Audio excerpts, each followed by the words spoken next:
Hey guys, it is extremely hot right now, but I'm still excited to film because today I'm going to be telling you about my top 15 books of 2020.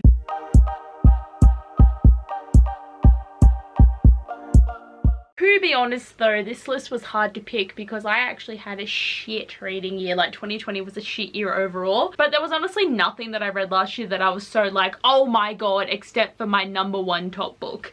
Like there was books that I liked, books that were okay, but honestly this list was so hard because I was like, wow.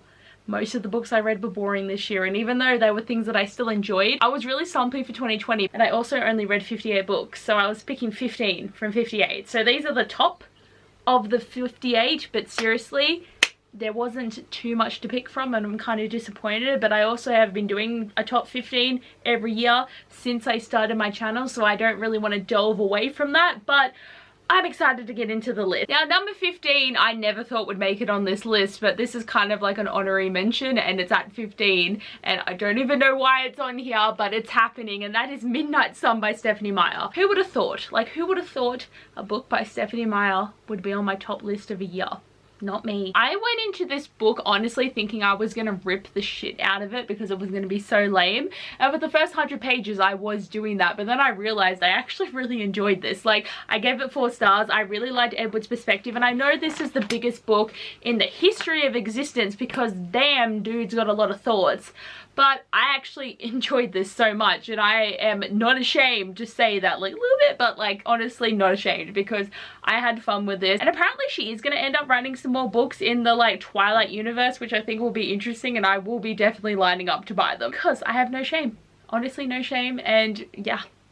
Still can't believe it. Number 14 on my list is You Should See Me in a Crown by Leah Johnson. So I listened to this on audio and everyone was kind of talking about this book, and it came up on my list on Scribd, and I was like, hey, I'll listen to it. Everyone's been chatting about it. Seems like a good idea, and I actually just really enjoyed this. But this book is about prom, and I thought that was really exciting. But our main character Liv wants to go to this like certain university, and she was banking for this money from a scholarship, but then it fell through. So she has to try and become prom queen because the prize is like $5,000, which would help her get into a university. So she does it even though she hates the whole format of prom. And then there's a girl who also is running for prom that she actually really likes, and it's just like, oh, it's so cute. And I just really enjoyed it. This was a really fun story and it was really well written. And Leah Johnson is bringing out another book, so I am very keen for that because it's coming out in 2021 and it's definitely going to be on my list. The next book that I read was If I Never Met You by Maharia McFarlane. I think that is how you say her name. This was one of my anticipated reads and I just really enjoyed it. But this one is about Laurie, and her partner of over a decade decides that he doesn't want to be with her anymore, and she gets blindsided by this breakup, and they work at the same place.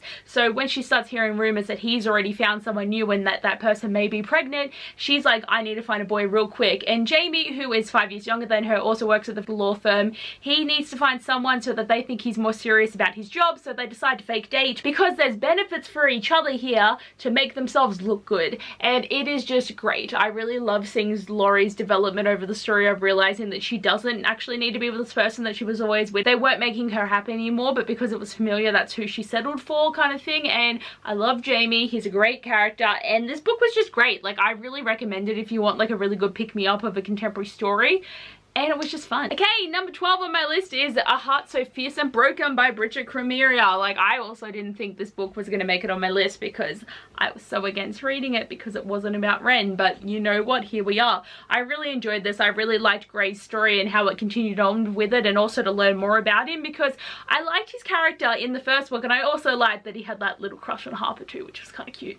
But I like to see what he's been doing and where he's going, and also how he's kind of getting over the fact that like he's not a guard anymore and he's got to kind of think about himself now, and it's interesting. And Leah Mara, she's the daughter of the like crazy bitch in the other kingdom who's trying to kill everyone, and she's not crazy, which is like a very interesting concept in this world, that you don't actually follow what your parents do. But I really liked her as well, and I liked it when these two like met up and they were like talking to each other, and just it's fun. Like, I don't really know how much more to say about this, but the 3rd book is coming out, or it's already out, and I'm very keen to see how this trilogy is going to end because there's a lot of good things going on, and it was really enjoyable. Okay, back to audiobooks. So number 11 on my list is The Tourist Attraction by Sarah Morgenthaler.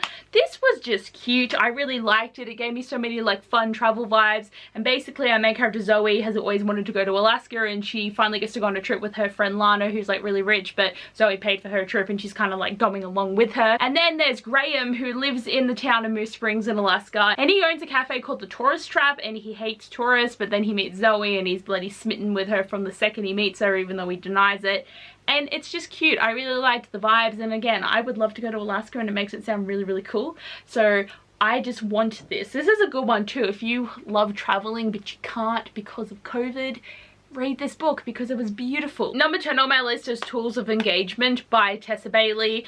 Another one that I didn't expect would make it on my list, but I actually enjoyed this so much, and it is my favorite out of the trilogy. And basically Bethany and Wes have this like banter hate to love thing going on where they like literally hate each other, but he's like 23, she's 30. I do think the age gap is kind of low-key weird. I don't know why it's weird when the guy's younger, because it's like if the girl was 23 and the guy was 30, wouldn't even like say anything about it, but it's weird. I think it's weird. I really shouldn't, but I do think it's weird. I just really love this book because Wes and Bethany have such a cute little relationship, and I like too that they're like flipping houses together, and he like decides to walk off and work with her, and like really cute. And there's a little girl Lara in this as well, and I just like that Bethany seems like the perfect person, but she actually has so many insecurities, and it was just really interesting to like read about them. And Wes is just not a douchebag like all the other dudes who are just so possessive and protective, but he's like actually nice, and I just, oh, it's so good. I really recommend this whole trilogy just so you can get to the third book, because it's good. Okay, number 9 on my list is Not Like the Movies by Kerry Winfrey. Another one that I actually liked more than the first book, because Waiting for Tom Hanks was a good book, but just this one was really, really fun. I really like that Chloe and Nick are clearly in love with each other, but they just will never admit it to each other, and they're always trying to like easing around each other to be like, oh, don't make it weird, but they're just so cute.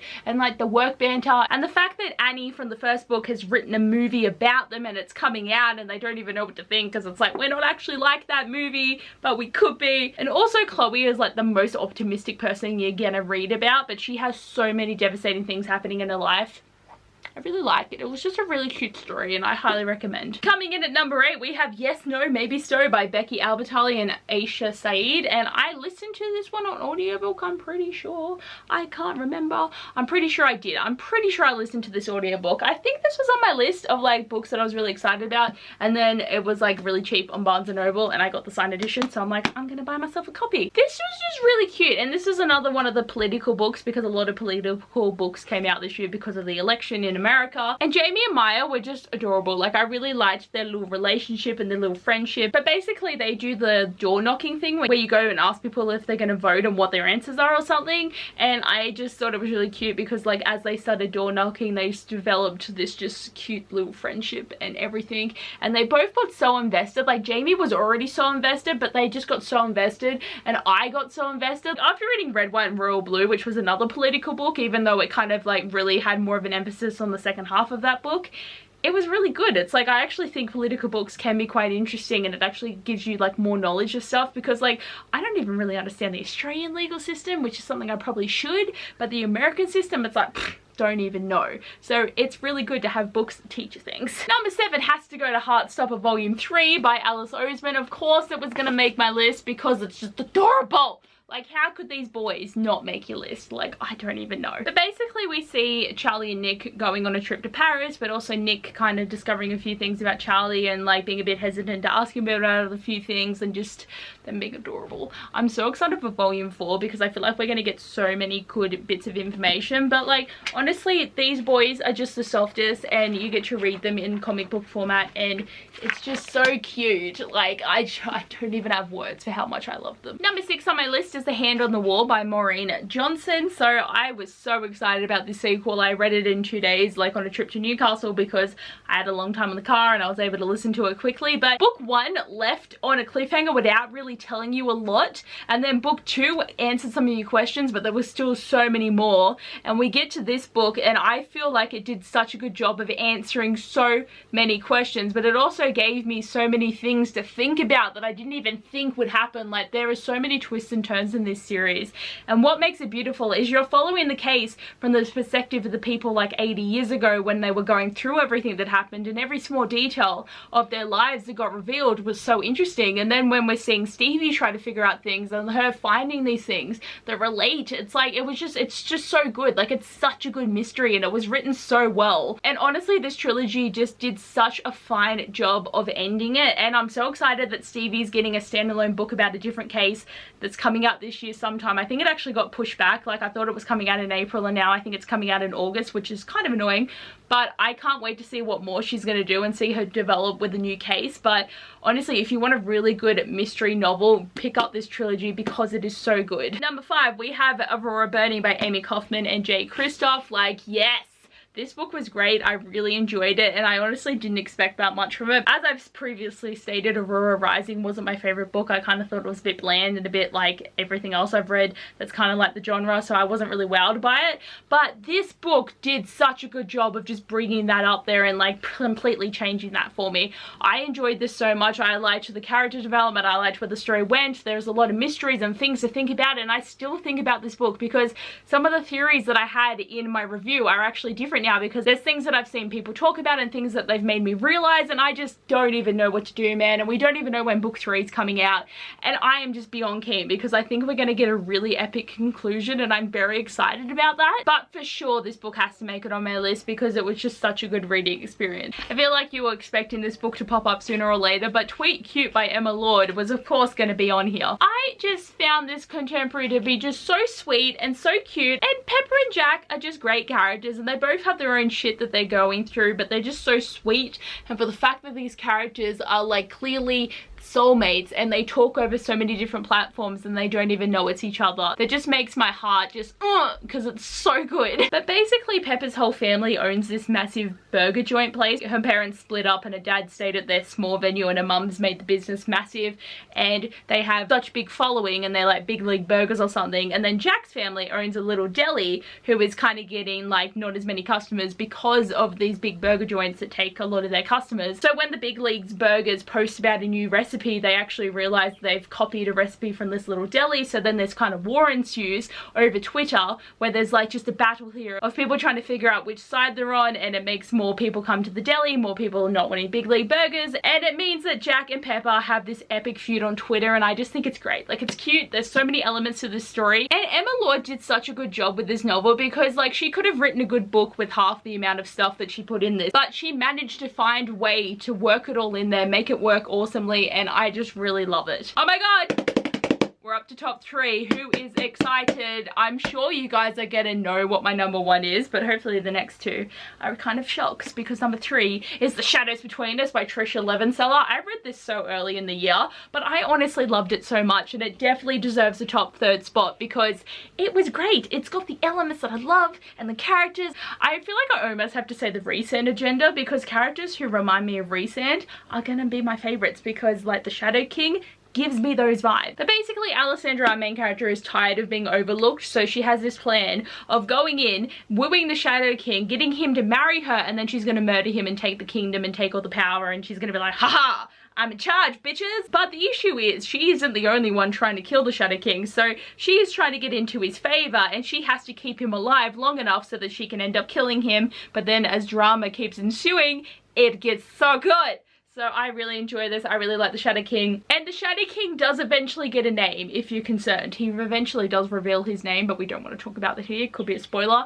But this book was fun, and I totally kind of saw the end coming, but also not. So that was also a really fun detail. And Trisha Levenseller is just becoming one of my favorite authors. So I'm excited. She's got a new book coming out this year, and I'm also keen for that. Okay, I feel like number 2 is going to be the shocking one, because I've read this way more recently, and I didn't expect it to make it in my list. But when I was compiling it, I was like, you know what?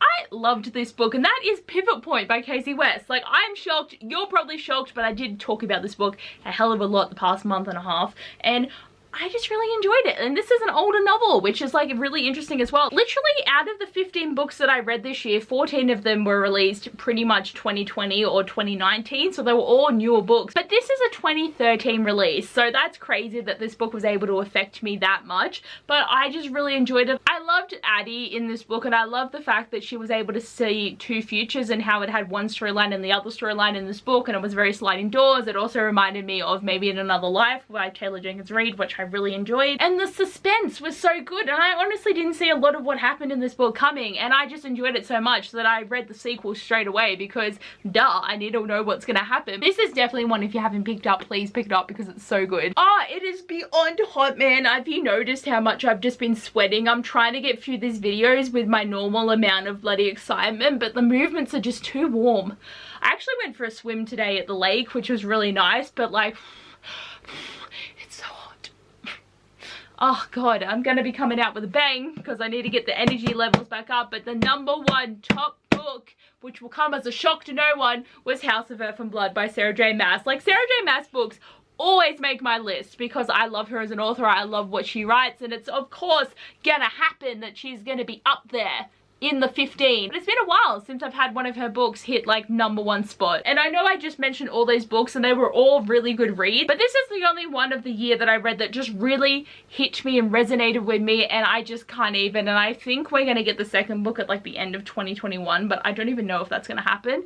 But Bryce's story was just so beautiful, and also having Danica's story interweaved with this and how devastating that is, but also see how strong their friendship is, because down to the basis of this book, it's about friendship. And I know I love Hunt and I love his development, and I like Bryce and Hunt's development of hating each other but then slowly becoming friends and then becoming a little bit more, which is kind of bound to happen. But we have a thick book here. Like, there is a lot of time for this to be developed over, and it was just done so beautifully. And I could honestly scream about this book for days for how much I really enjoy it, because it was just written so bloody well. And I definitely think I'm not alone here with having this on my list, because I guarantee this is about a million people's favorite book of this year, because 2020 was just a year that's hit all of us in some way or another. But to have this book come out really brought me some hype to my experience of 2020, and I just love it so much. So that is the top 15 of 2020, and like, it's crazy to me because I only made this video once a year, but it always seems to come up so quickly. Like, this is the 6th one I've filmed, I think. That's a lot of time to keep running through these type of things, but I feel like with booktubing, it's like you kind of know where you are in the year just for what type of videos you make. Filming the video, I did really love all of these books, and they either got 5 or 4 stars, and they were all really great reads,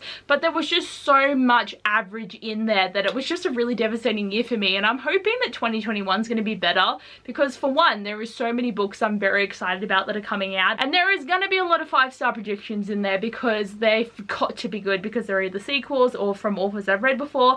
And I'm just excited about all the things that are coming out. Like, I've got so many books on my list, it's not even funny, and I am hoping to try and not buy as many, even though there are so many exciting releases. So see how that goes. But anyway guys, thanks for watching this video. I hope you enjoyed, and I'll see you guys next time. Bye!